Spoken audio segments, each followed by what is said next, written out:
اپنی سوچ بدلو چینل کے ساتھ آپ سب کو خوش آمدید۔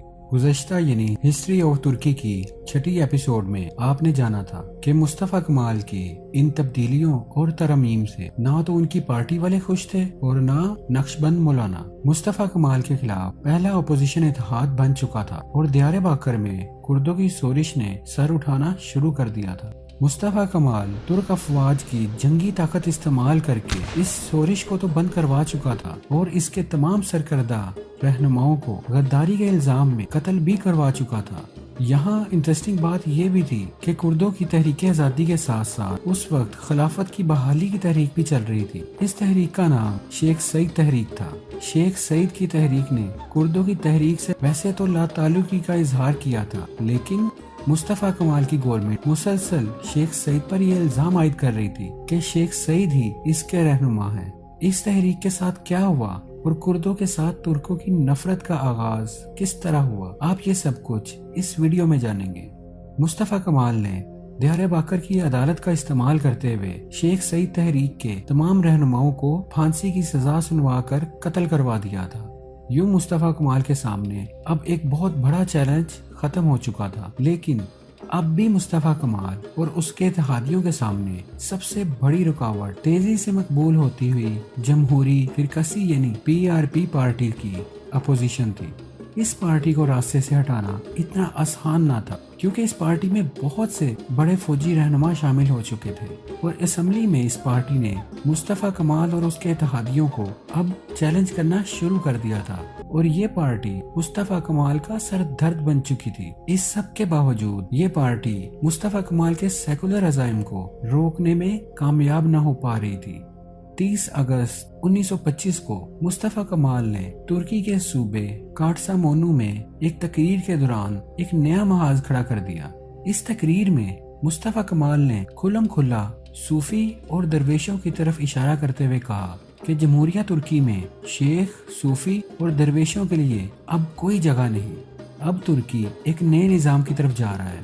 امید ہے کہ مذہبی رہنما میری اس بات کو سمجھ چکے ہوں گے۔ ٹھیک اس تقریر کے 2 دن بعد مصطفیٰ کمال نے ایک فرمان جاری کر کے تمام درگاہوں کو بند کر دیا اور ان درگاہوں کو میوزیم میں تبدیل کر دیا گیا۔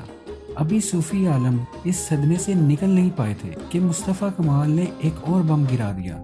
25 نومبر 1925 کو حکومت نے ایک نیا لا متعارف کروایا اور ترکوں کی برسوں سے چلی آ رہی فیض کی نشانی کو ان سے چھین لیا۔ فیض ایک خاص قسم کی ٹوپی ہوتی تھی جسے برسوں سے ترک عوام اپنی پہچان کے طور پر پہنا کرتے تھے۔ اس قانون کو اسکولوں کی کتابوں میں بھی متعارف کروایا گیا، جس میں ایک شخص نے فیض ٹوپی پہنی ہوتی ہے اور وہ شخص فیض ٹوپی کو اتار کر نئی ٹوپی سے تبدیل کر لیتا ہے۔ ٹھیک 1 ماہ بعد 26 دسمبر 1925 کو مصطفیٰ کمال نے ہجری کیلنڈر کو ترکی میں بین کر دیا۔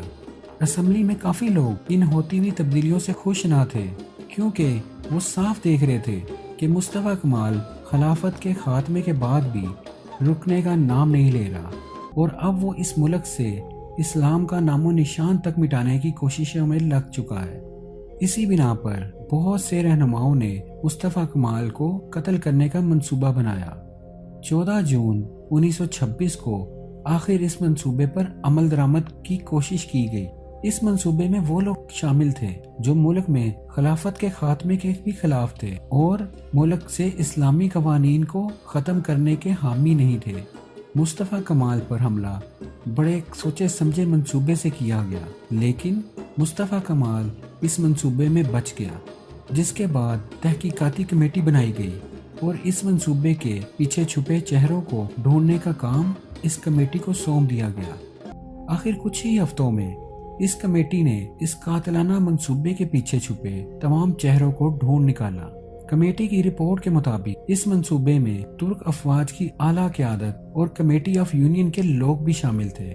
دلچسپ بات یہ بھی تھی کہ اس منصوبے میں ترکی کی اپوزیشن پارٹی PRP بھی شامل تھی، لہٰذا ان تمام افراد کو گرفتار کر لیا گیا، جس کے بعد ازمیر کی عدالت نے ان کو پھانسی کی سزا سنا دی، جس پر فوراً ہی عمل کر دیا گیا اور باقی بچے لوگوں کو عمر قید کی سزا سنا دی گئی۔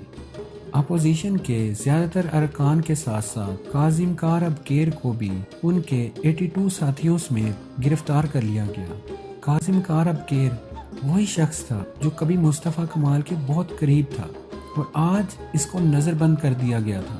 ان تمام ایکٹیویٹیز کا نتیجہ یہ نکلا کہ پی آر پی پارٹی کو تحلیل کر دیا گیا۔ اس کے ساتھ ساتھ اس سازش کا تعلق شیخ سعید کی تحریک سے بھی جوڑ دیا گیا اور انہیں غدار در غدار کا لقب دے دیا گیا۔ یوں ترکی ایک مرتبہ پھر سنگل پارٹی رول میں آ چکا تھا۔ اس وقت کے بچ جانے والے افراد جو مصطفیٰ کمال کے فیصلوں کے خلاف تھے وہ یہ بھی کہتے تھے کہ مصطفیٰ کمال پر کبھی کوئی قاتلانہ حملہ ہوا ہی نہیں۔ اپوزیشن اور مخالفین کو ختم کرنے کے لیے مصطفیٰ کمال نے ایک سوچا سمجھا ڈرامہ رچا کر اپنے مخالفین کو ختم کر دیا۔ مصطفیٰ کمال کے ان فیصلوں کا نقصان کسی اور کو تو نہیں، صرف ترکی کو ہوا۔ جمہوریہ ترکی بننے کے بعد ترکی کا پہلا مسئلہ موصول صوبہ تھا، کیونکہ ترکی کا ماننا تھا کہ یہ صوبہ قدیم ترک قوم اور ان کے آثار کا حصہ ہے، لیکن برطانیہ اس صوبے کو ہاتھ سے گنوانا نہیں چاہتا تھا۔ ترکی میں بڑھتی ہوئی شورش اور قتل و غارت نے ترکی سے عثمانی صوبے موصول کا حق کھو دیا اور یوں آخر کار موصول صوبہ عراق کا حصہ بن گیا۔ اگر آپ کو یہ ویڈیو اچھی لگی ہو تو اسے لائک کریں اور اپنے فرینڈز کے ساتھ اسے ضرور شیئر کریں۔ جلد ملتے ہیں آپ کے ساتھ ہسٹری آف ترکی کی 8ویں قسط کے ساتھ۔ اور اگر آپ نے اس چینل کو ابھی تک سبسکرائب نہیں کیا تو ابھی سبسکرائب کریں اور بیل آئیکن کو پریس کر کے ہماری لیٹسٹ ویڈیوز کی اپڈیٹس جانیں۔